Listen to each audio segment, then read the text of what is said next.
ওই মালিকের গুণকীর্তন আমরা কতটুকু করতে পারলাম, ওই মালিকের শুকরিয়া আদায় কতটুকু করতে পারলাম, ওই মালিকের গোলামি কতটুকু করতে পারলাম, এটা দেখার বিষয় মুহতারাম হাজিরিন।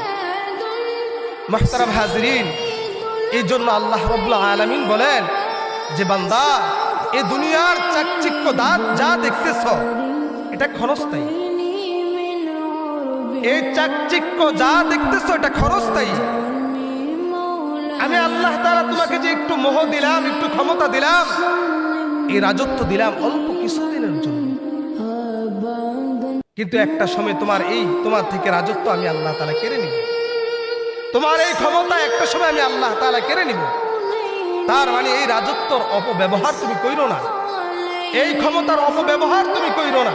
আমি আল্লাহ তাআলা চিরস্থায়ী ক্ষমতার মালিক, ঠিক কিনা? এই জন্য মুহতারাম হাজিরিন, এই মালিককে চিনা, যে মালিক আমাদেরকে সৃষ্টি করছেন, আপনাদেরকে সৃষ্টি করছেন, এই মালিককে বোঝা, এই মালিককে চিনা, যে আমাদেরকে কে সৃষ্টি করলেন, আমাদেরকে কে লালন পালন করতেছেন, আমাদেরকে কে রিজিক দিচ্ছেন, তাকে নিয়ে গবেষণা করা, তাকে নিয়ে চিন্তা করা, তাকে নিয়ে ফিকির করা। আমার প্রত্যেকটা কদমে কদমে, আমার প্রত্যেকটা অবস্থায় আমি যেইভাবে থাকি না কেন, প্রত্যেক অবস্থানে মালিককে স্মরণ করা, যে আমাকে কে সৃষ্টি করছেন, আমাকে কে নিয়ামত দিচ্ছেন, আমাকে কে লালন পালন করতেছেন, আমাকে পালনিওয়ালাকে, আমাকে রিজিক দেওয়ানিওয়ালাকে, তাকে নিয়ে চিন্তা ফিকির করা। এই দুনিয়ার চাকচিক্য, এই দুনিয়ার মোহকে নিয়ে, এই দুনিয়ার মোহাব্বতকে নিয়ে পড়ে না থাকা। এই দুনিয়ার মোহাব্বত এমন এক মোহাব্বত, এই মোহাব্বত আমার চিরস্থায়ী আখিরাতকে ধ্বংস করে দিচ্ছে, ঠিক কিনা? গতকাল যে মানুষটা জীবিত ছিল, আজকে এই মানুষটা মৃত।